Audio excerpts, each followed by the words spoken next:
class. How you doing? Little Tommy coming at you. Hope all is well. I have no idea what volume of homeschooling this is, but we're getting up there. I know that. That was an old 1971, I think, song called Sad Eyes by Robert John. I know what you're thinking. You're thinking old Uncle Larry's getting pretty sappy, playing that old sissy 70s AM gold bubblegum music. But check out the lyrics of that song, kids. Pretty cold story about a guy in no uncertain terms breaking up from an affair he was having because his wife's coming home. Check that one out. You know, I'm cursed with the lyric thing. I should be worrying about music more, but I'm always zoning in on lyrics. Lyrics are a real important thing to me. I don't know why. I mean, I can't help it. I like it when people sneak things into lyrics on these old songs. Remember that old song, Sundown by Gordon Lightfoot? Amazing song. Check out the lyrics to that sometime. Dark shit, man. I mean, wow.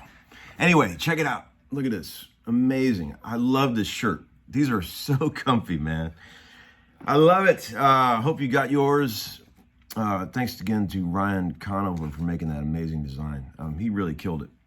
And these are great. These are great shirts. And I also wanted to shout out young Chris from the Cold Stairs, because he sent this amazing shirt. Look at that. How cool is that? He also sent a Rolling Rock bag, one of those bags you carry your groceries in, and some plastic Cold Stairs cups. He said, "Hey Tom, thanks for making me absolutely feel like everything I'm playing is rushed and constantly wondering if I'm applying the same vibrato to each note. Actually, thanks for motivating me more to play guitar during the insane time, and for the inspiration to work on some smears that turned into riffs for our upcoming releases. If you ever need a singer for a blues rock project, call me." What a sweetheart. Thanks, man. I definitely will. Maybe we'll have you on one of the songs on the record we do with Dean. Who knows, man? God knows. The possibilities are endless here at the Homeskoolin show. Man, sorry I missed the last couple of days. We've been dealing with some serious drama here at the house. Leo's fine, don't worry, but he's actually doing great. He's back to normal, but man, we had a tough go the last couple of days. He took him back to the doctor yesterday. That doctor gave him a clean bill of health, said he's okay. Don't worry. But we've been stressing out because, man, that head injury stuff is nothing to take lightly. But thanks for all the shout outs for everyone, wishing good for our young Leo. But he's good. I'm spoiled by this guitar. Tone. All right, we got some I was going to tell you too before it gets started on the questions. I'm going back to work tomorrow.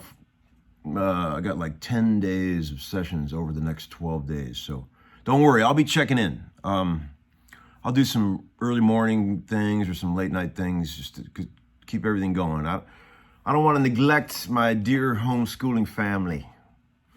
But yeah, I'm going back to work and see how that goes for a while. Let's see. The viewer comment bin is rocking. This guy said, "Hey Tom, what would you do to put food on the table if session and touring work dried up? Just curious. Love the show." Man, I don't know. I have very few other interests in life besides music. I'm pretty much a one-trick pony. Maybe I'd become a YouTube celebrity. No, I mean, the only other stuff I could see myself doing would be if I wouldn't have ever played music, you know what I would have done for a living? I can already tell you. I would have been one of those guys that restores old cars. I would have had this amazing garage somewhere, and I would have been working on, 55 Chevys all day, 67 GTOs. Although in this current life that I'm in, I have absolutely no mechanical ability whatsoever. I'm absolutely cursed when it comes to working with tools. But I think I'm smart enough to figure out how to do it if I would have had a different life, But man, I got that old Chevy over there, and I sure wish I could wrench on that thing, but I can't. I can drive it though. And yeah, I just love old cars. I think I could maybe do real estate. I could see myself, flipping houses and doing stuff like that. That'd be fun. My brother does that. He seems to like it. Okay. What about this? The guy said, "Hey, Tom, my pull-offs get lost and my hammer-ons fade versus the rest of the band on stage. Any advice on getting them louder?" Well, I think a guitar player must always be aware of his dynamics. See, when you're in the studio all the time, you got to be really conscious about like how each note is coming across in a phrase. Like if you play a riff and like one of the notes isn't speaking in the riff the way it's supposed to, believe me, these producers, engineers will be all over your ass. I can't hear that G note, man. You try to play a lick like, for some reason this note is getting buried by something else in the mix. They'll be like, "Dude, I can't hear that G note." So you got to figure out ways to make every note count, right? And I think that's just like, it's just a touch thing, man. I think that I would file that under dynamics and touch, and you got to just make sure that everything you're playing comes across. I notice a lot of guys when they play slide, like they'll play with their pick and they'll be real aggressive, and then they pick up a slide and they play like wimps, real soft. You can barely hear it because they're so worried about. You gotta be able to make that shit poke out and still have a lot of touch, but make it loud, right? You can't get too inside and you can't be too afraid to play guitar. You gotta play proudly. Let the sound project from the guitar. Don't get too inside, and be all like some of these guys, No, that don't work for me, man. Stick the knife, as I've said many times. When you watch a great piano player, here's the thing. Here's the difference between a good piano player and a great piano player. I've always said this. Okay, when they're playing an arpeggiated phrase, little in-between notes all connecting, listen to the way the pocket and the dynamics on those little inconsequential notes sounds. A really great piano player can make all those little notes, those little passing notes, just lay in perfectly. Whereas like average piano players will focus on the big power notes, but all the little in-between stuff will be all over the shop. All over the shop is what they say in the studio when everything's out of the pocket. Yeah, it's all over the shop. I've also heard bad drum tracks get described as tennis shoes in a dryer. Oh, I've worked with a couple of those guys. Okay, so what do we got here? A guy said, "Hey, Tom, you seem like a super confident guitar player who can effortlessly communicate yourself musically. When you get in the studio, do you ever get nervous or get the butterflies right before you need to play?" No, I don't. I've been doing this too long, bro. I swear, there's not a soul in this world that can intimidate me anymore. I'm not a very confident guy in most areas of life, but when it comes to music, I'm very confident. And that's not an ego thing. That's just, I actually think I have a pretty small ego compared to a lot of musicians, but I do have a lot of confidence. I think there's a difference there. I know that I can deliver in the heat of battle. I know that I can play with anyone, honestly. Except maybe some heavy jazz cats, because I just never studied jazz. I'm not really a jazzer, but I can play with anyone else, I'm not the best guitar player in the world, but I can hold on, and I know I've just proven that to myself over the years of doing it. It's like confidence is something you got to build inside. I think, it's believe me, in the early days I wasn't confident. Before I learned how to be an Iron Man in the studio after a million sessions, I struggle with confidence for sure. But at this age, that's not a problem. Okay, a couple more here. "Hey, Tom, I feel like I'm missing out. The sound in your head that I mentioned in a previous episode where I said I get a sound in my head and I can pretty much get it out of any piece of gear if I tweak. The guy said, The sound in your head, I never had one yet. I play every day and experiment with settings. I mean, how do you get a sound in your head? That I can't help you with, my friend. Maybe that's something that we're all, that some of us are born with. Because I'll tell you this, even when I was a very, very young kid, I definitely had a sound in my head that I was trying to get out of a guitar. And boy, at this age, I've got all kind of sounds. I hear a record go by, and I picture all these different parts that I could put on it, and I picture exactly what each one of those parts could sound like to give it variety and diversity. That's the thing about overdubbing guitars, you can't stack up the same sound on a bunch of tracks because it just gets muddy and cloudy. If you got different, unless you're doubling or tripling, but if you got different parts that you're trying to make all work together, you got to vary the sounds so that they speak. I keep harping on this Stone Temple Pilots song, Sour Girl, but I've been listening to it a lot lately, But that's a great example of like 3 different guitar parts, 4 really, that all have their own voice. If you listen to that thing with headphones, every part that Dean puts on there has a totally different sound. And it all is it's like a choir of guitars, and they're beautiful. Like, he's got the Leslie overdubs happening in there. He's got one real small guitar in the right channel doing those bits, Check that out. It's pretty good, man. Really good. And then any Fleetwood Mac record, ZZ Top record, early stuff.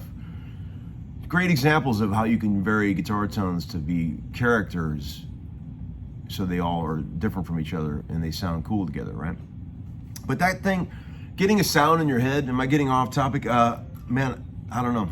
I can't tell somebody how to get a sound in their head. I mean, maybe just start by picturing a record that you really like, a guitar sound on a record that you really like, and maybe go for that, I suppose. But yeah, that's about it. And then one guy said, "Hey Tom, could you please shed some light on how you are improvising? You mentioned we should know all the notes on the fretboard. Are you constantly thinking about your note choice when playing over certain chords, or is it based on shapes?" No, none of that. None of that. I'm thinking about melodies in my head when I'm playing guitar. Like that thing I was just playing, that old song, Sad Eyes.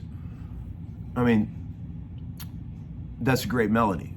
And I'm always trying to fish out great melodies like that on a guitar when I'm playing, because I don't want to be playing licks. I don't want to be playing shapes, patterns. That's bullshit. It really is. I mean, systems. I mean, I keep harping on this, but it's like, no, none of that is necessary. Melodies are all anybody wants to hear on a guitar. Okay, put the guitar down, make a loop, okay? Put the guitar down. After you've made a cool loop that you like, put the guitar down and just sing over the loop.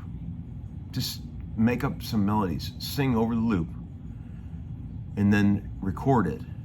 And then figure out what you sang on the guitar. Fish out what you were singing, and I'll guarantee you it's going to be cooler than anything your fingers would have just naturally fallen on just from being a guitar player, right? That's the key, man. I mean, when I'm in the studio, I've said this before, I'm going to say it again. Let's just say, hey, Book, can you put a solo on this thing? And it's an 8-bar section, right? Or whatever it may be. Instead of just rolling the tape and just starting to play something, I never do that. I go, let me hear the section, and I'll listen to it without playing, and then I'll say, play it again, and then I start conjuring these images in my head of what could be there, right? What kind of solo could it be? What's a cool melody that I can invent in my head, and then I'll figure out how to play that melody on a guitar. So just fish around until I find it.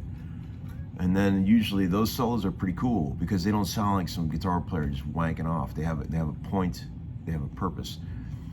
Certain songs you just want to be a guitar player on, and you just want to play guitar. But there's, most of the time, man, just a vocal melody is the best type of solo. I mean, so it's not a thing about like I'm not thinking about like notes. I'm thinking about melodies, and I think that's what we should all do as guitar players, because we're trying to be, again, musicians who happen to play guitar.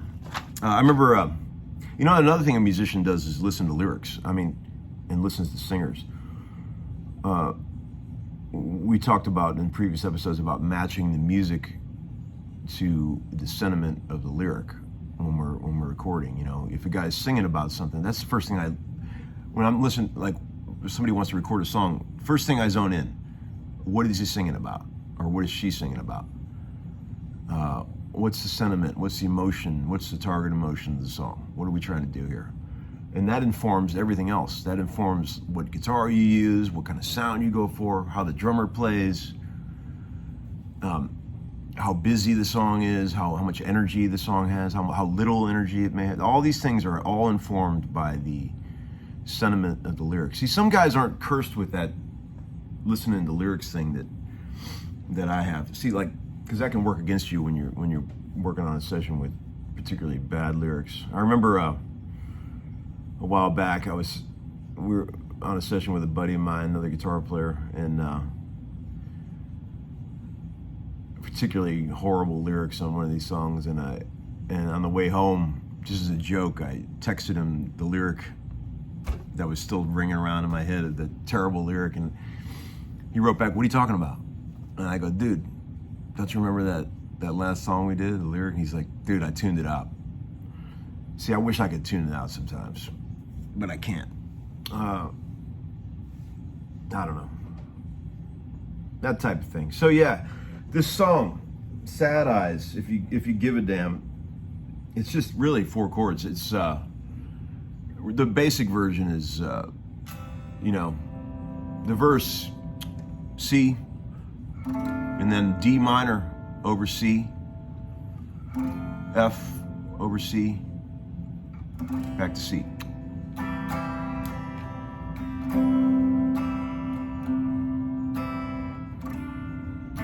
Right? And then the chorus bit is genius. It's C, D minor, F, C, which is very simple. But what happens that makes it super cool is that he imposes other chords over those chords. Like the vocal melody and all the harmonies impose a G major over that C. And then when it goes to the D minor, all the melodies impose like a D minor 9. And then the 4 chord is major 7. Right? So it's like a layering thing. You could do it all on a keyboard easy, but on a guitar it's not that easy. But great old rock and roll, well, soft rock. Yeah, I have this this drawer in my mind of where I keep all that amazing soft rock from the 70s and 60s and 80s. I love Cat Stevens. I know you guys think of me as a beer guzzling rock and roller from Cleveland, but I actually do have a sensitive side. I love a lot of those old Bee Gees songs. Cat Stevens. I love Cat Stevens. I'm a huge fan. What else is in that drawer in my mind? Oh man, remember that old song, "Good Time Charlie's Got the Blues" by Danny O'Keefe? Boy, that's in that drawer. Stuff like that chill music that just makes you feel good, soft pop from the 70s. It's good. It's a good vibe. All right, guys. Probably the transmissions will probably be a bit scant over the next week or so, but just hang with me, okay? Thanks for donations and buying the shirts. You guys are awesome. I'll see you soon. Keep practicing. Bye.